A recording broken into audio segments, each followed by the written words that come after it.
Hello everyone, I hope आप सभी अच्छे होंगे। मैं विभास चंद्र आज आप सभी के सामने दूसरा एक टॉपिक लेके हाजिर हूँ, जिस टॉपिक का नाम है गोल्गी कॉम्प्लेक्स। ये जो गोल्गी कॉम्प्लेक्स है, ये जो गोल्गी कॉम्प्लेक्स है, इसका दूसरा भी नाम है जो कि है गोल्गी एपैरेटस।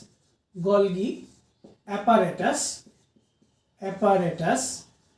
और इसका दूसरा नाम जो है वो है गोल्गी बॉडीज।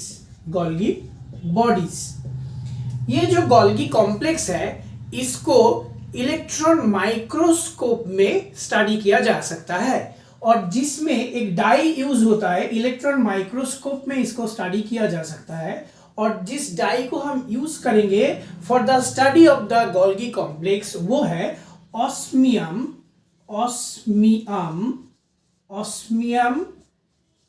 टेट्रोक्साइड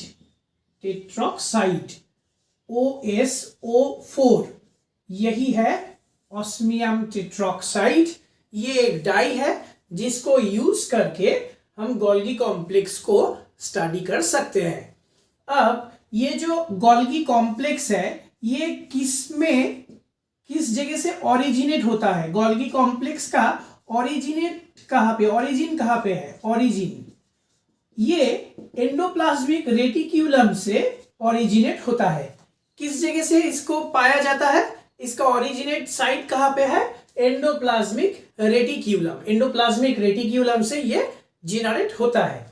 अब इसका जो अगर किस किस जगह पे इसको पाया जा सकता है? यूकैरियोटिक सेल में इसको पाया जा सकता है। यूकैरियोटिक सेल में इसको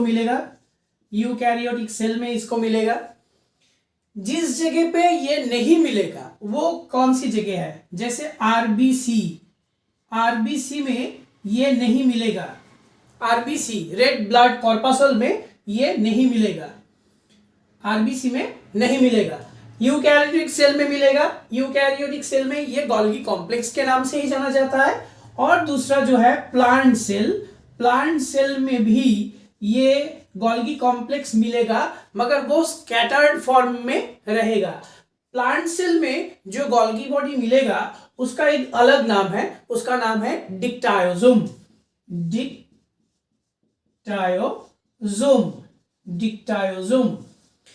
ये एक स्कैटर्ड फॉर्म में रहता है। कहां पे रहता है? प्लांट सेल में। मगर जो एनिमल सेल है, यूकैरियोटिक सेल है, उसमें गोल्गी कॉम्प्लेक्स एक अलग सा एक जगह बना के रहते हैं। जिस जगह पे ये रहेगा उसके चारों ओर, साइटोप्लाज्म के चारों ओर एक व्हाइटिश अपीयरेंस शो होगा, यानी कि दूसरा किसी भी सेल ऑर्गेनेलिज उसके चारों ओर नहीं रहेगा। एक सर्टेन डिस्टेंस में वो रहेगा। जिस जगह पे वो रहता है उस जगह का नाम है, उसके चारों ओर जो व्हाइटिश एरिया रहता है, इसके वजह से उसका नाम है जोन ऑफ एक्सक्लूशन। यानी कि गोल्गी कॉम्प्लेक्स को जोन ऑफ एक्सक्लूशन के नाम से भी जाना जा सकता है। जोन ऑफ एक्सक्लूशन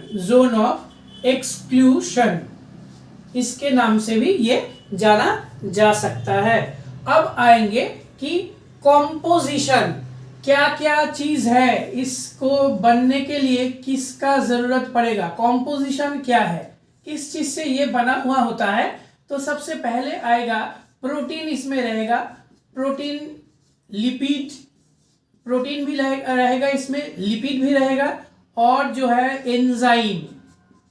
एंजाइम में भी इसमें एक इंपॉर्टेंट रोल प्ले करता है गोल्गी कॉम्प्लेक्स फॉर्मेशन के लिए।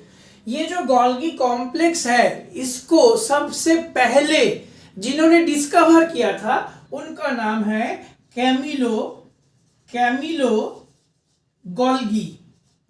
गोल्गी सबसे पहले गोल्गी कॉम्प्लेक्स को डिस्कवर किया था इन 1898 में। साइंटिस्ट कैमिलो गोल्गी कॉम्प्लेक्स को डिस्कवर किया था।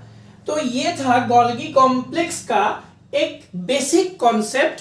अब हम डिस्कस करेंगे गोल्गी कॉम्प्लेक्स का जो आउटर स्ट्रक्चर है, अल्ट्रा स्ट्रक्चर है, उसके बारे में, उसका जो फंक्शनल एक्टिविटी है उसके बारे में। अभी हम डिस्कस करेंगे गोल्गी कॉम्प्लेक्स का जो अल्ट्रा स्ट्रक्चर है उसके बारे में। अगर गोल्गी कॉम्प्लेक्स का जो स्ट्रक्चर देखा जाए तो उसमें दोनों इंपॉर्टेंट पार्ट आएगा। सबसे पहला वाला जो पार्ट है वो है लैमेली और सिस्टर्नी, और दूसरा जो है वो है वेसिकल्स, जो कि मॉडिफाइड ट्यूब्यूल्स, यानी कि ट्यूब्यूल्स जब मैच्योर होगा तब जाके वो वेसिकल्स में बदल जाएगा। मैंने एक डायग्राम इसमें बनाया, इस जगह पे मैंने दिखाया ये न्यूक्लियस है। न्यूक्लियस के बाद न्यूक्लियस से अटैच होके एंडोप्लाज्मिक रेटिक्यूलम है, एंडोप्लाज्मिक रेटिक्यूलम से वेसिकल्स, जो सिस्टर्नी पार्ट है उस जगह से वेसिकल्स निकल रहा है। अब ये जो वेसिकल्स निकल रहा है ये इनएक्टिव वेसिकल्स है। अब इस जगह पे मैंने जो डायग्राम दिखाया ये डायग्राम है गोल्गी बॉडी का। अब इस जगह पे गोल्गी कॉम्प्लेक्स या गोल्गी बॉडी का दो फेज रहेगा। एक फेज का नाम है सिस फेज, दूसरा फेज का नाम है trans phase. Cis phase means same direction, trans phase means just opposite direction. किसके बेसिस पे, किसके आधार पे इसमें सिस ट्रांस बनाया गया है? एंडोप्लाज्मिक रेटिक्यूलम के बेसिस पे। एंडोप्लाज्मिक रेटिक्यूलम के साइड में जिस फेज रहेगा वो होगा सिस फेज, और उसके ऑपोजिट वाला जो पोर्शन आएगा उस जगह पे है ट्रांस फेज। जो सिस फेज है वो है कॉन्वेक्स इन नेचर, जो ट्रांस फेज है वो है कॉन्केव इन नेचर। और साथ ही साथ जब ये एंडोप्लाज्मिक रेटिक्यूलम से इनएक्टिव वेसिकल निकलेगा, ये जाके सिस ट्रांस फेज जो है गोल्गी कॉम्प्लेक्स का, इसके ऊपर से गुजरेगा, और इस जगह पे जब ये क्रॉस करके आएगा तब ये एक मॉडिफाइड एक्टिवेटेड वेसिकल में ट्रांसफर होगा। अब ये जो मॉडिफिकेशन, एक्चुअली जो वेसिकल है इस जगह पे प्रोटीन लिपिड रहता है। अब इस जगह पे जब ये सिस ट्रांस फेज होके आएगा ये तब मॉडिफाइड एक्टिवेटेड फॉर्म में आएगा, और इस जगह पे लिपिड या प्रोटीन, जिस लिपिड या प्रोटीन जो कुछ भी है उसके साथ कार्बोहाइड्रेट अटैच होंगे, यानी कि जो सिस फेज या ट्रांस फेज है उसमें जो एक्टिवेटेड वेसिकल्स है, अगर वो प्रोटीन है, प्रोटीन उसमें प्रेजेंट है, उसके साथ अगर कार्बोहाइड्रेट का अटैचमेंट होगा, कार्बोहाइड्रेट अगर होगा तो क्या बनेगा? ग्लाइकोप्रोटीन बनेगा। और जो ग्लाइकोप्रोटीन है इस प्रोसेस का नाम क्या है? ग्लाइकोसाइलेशन। ये ग्लाइकोप्रोटीन बनने का जो प्रोसेस है इसको हम क्या बोलेंगे? ग्लाइकोसाइलेशन। दूसरी तरफ अगर इसमें लिपिड है, अगर इसमें हम कंसीडर करें कि लिपिड है, इसके साथ अगर कार्बोहाइड्रेट का अटैचमेंट होगा तो तब जाके बनेगा क्या? ग्लाइकोलिपिड। ये जो ग्लाइकोलिपिड है, इस प्रोसेस, ग्लाइकोलिपिड फॉर्मेशन का जो प्रोसेस है उसका नाम है ग्लाइकोसाइडेशन। ये जो ग्लाइकोसाइडेशन फॉर्मेशन का जो टेक्निक है ये बहुत ही इंपॉर्टेंट है for the formation of acrosome. Acrosome क्या है कि जो स्पर्म है मेल बॉडी में बनता है, जो स्पर्म है उस स्पर्म का जो टिप पोर्शन है उस जगह का नाम है एक्रोसोम। ये एक्रोसोम बनने में, जब स्पर्म मैच्योर होता है उस समय ये एक्रोसोम बनने में जिसका इंपॉर्टेंट एक रोल है वो क्या है, कौन सा पार्ट है बॉडी का? वो है ग्लाइकोलिपिड फॉर्मेशन, यानी कि ग्लाइकोसाइडेशन।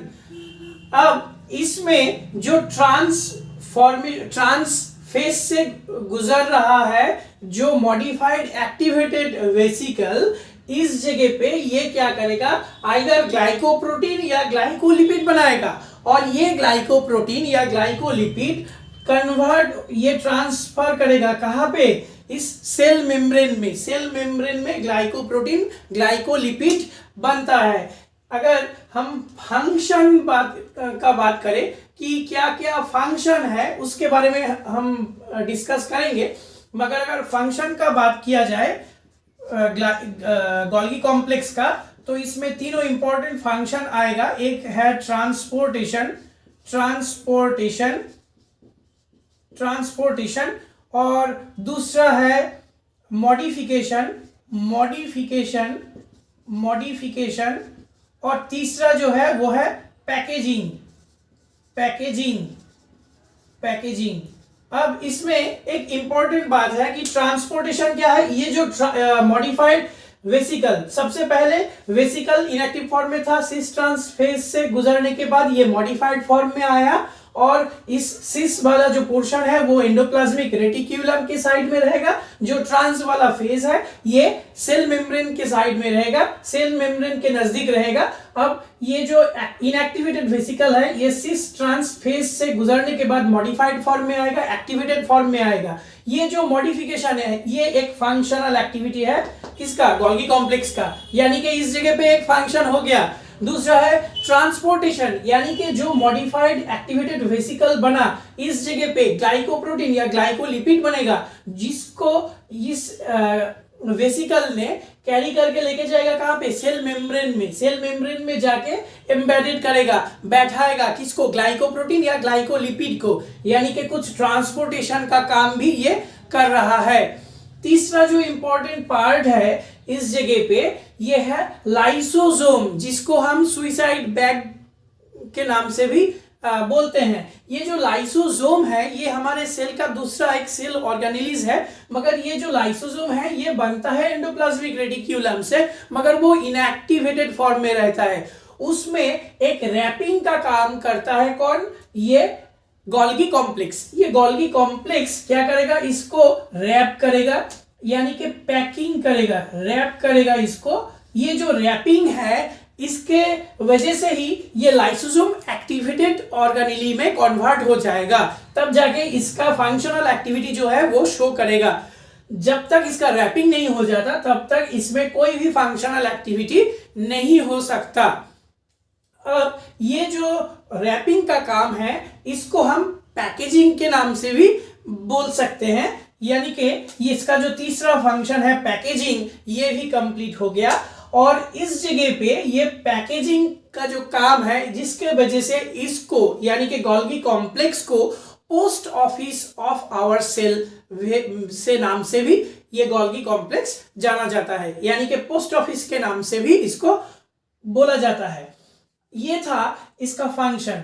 स्ट्रक्चर में क्या है, लैमेला या सिस्टर्नी, ये वाला जो पोर्शन है यही है सिस्टर्नी पार्ट, लैमेला पोर्शन यही है सिस्टर्नी या लैमेली पोर्शन, सिस्टर्नी या लैमेली जो भी हम बोलेंगे।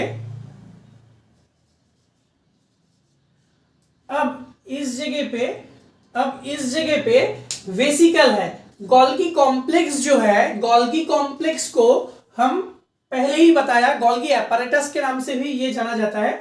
ये गोल्गी बॉडी, इस पोर्शन को हम गोल्गी बॉडी बोलेंगे। गोल्गी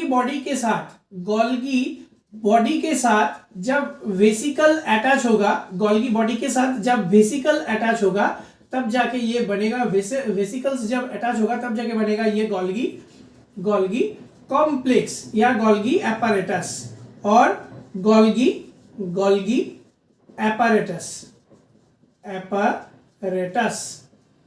तो इसमें आज हमारा जो समरी है गोल्गी कॉम्प्लेक्स का ये क्या है कि गोल्गी कॉम्प्लेक्स को सबसे पहले डिस्कवर किए थे साइंटिस्ट कैमिलो गोल्गी इन 1898।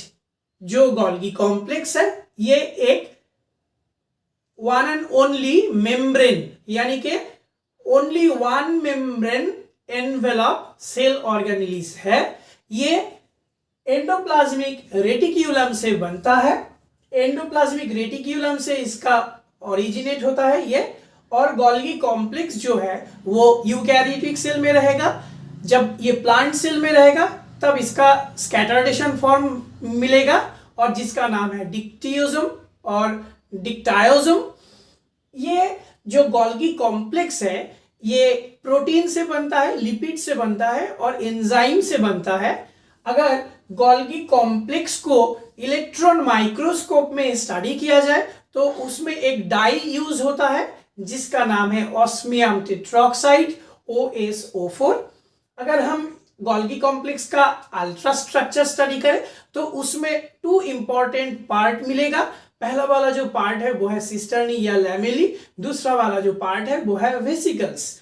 अब इस गोल्गी कॉम्प्लेक्स का अगर स्ट्रक्चर देखा जाए तो उसमें सबसे पहले दोनों फेज मिलेगा, सिस फेज, ट्रांस फेज। जो सिस फेज है वो एंडोप्लाज्मिक रेटिक्यूलम के नजदीक होगा, एंडोप्लाज्मिक रेटिक्यूलम के नजदीक होगा, और जो ट्रांस फेज है वो जो सेल मेम्ब्रेन है उसका नजदीक होगा।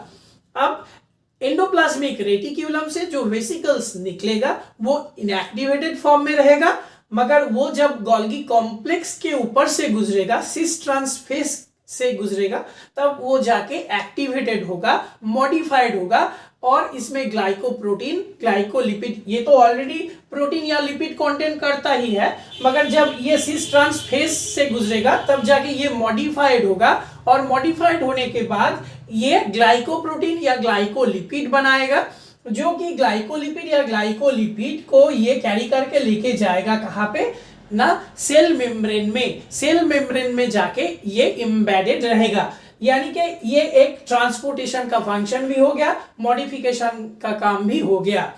और दूसरा बात है, जो गोल्गी कॉम्प्लेक्स है ये क्या करेगा, लाइसोसोम जो दूसरा एक सेल ऑर्गेनेलिज है जो कि एंडोप्लाज्मिक रेटिक्यूलम से बना हुआ है, वो इनएक्टिव फॉर्म में रहता है, मगर उसको एक्टिव करता है through the process of wrapping, यानी कि पैकेजिंग का भी काम करता है गोल्गी कॉम्प्लेक्स, जिसके वजह से इसको हम क्या बोलेंगे, इसको हम पैकेजिंग के नाम से भी post office of the cell बोलेंगे, और ये काम को पैकेजिंग हम बोलेंगे।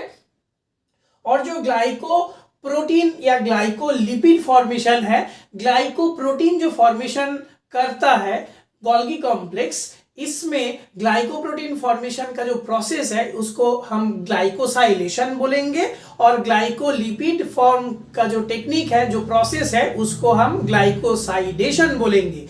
जो ग्लाइकोसाइडेशन प्रोसेस है ये बहुत ही इंपॉर्टेंट है for the formation of acrosome for during the maturation of the sperm in male body. इसमें मैंने एक एक्रोसोम का स्ट्रक्चर दिखाया, स्पर्म का एक स्ट्रक्चर दिखाया, और इसका जो टिप पोर्शन है, हेड का जो टिप वाला पोर्शन है, उस जगह पे एक्रोसोम फॉर्मेशन होता है। तो यही था गोल्गी कॉम्प्लेक्स का इन डिटेल स्टडी। अगर मेरा वीडियो अच्छा लगा आप लोगों को तो मेरे चैनल को प्लीज जाके सब्सक्राइब कीजिए, लाइक कीजिए, कमेंट कीजिए। Thank you so much.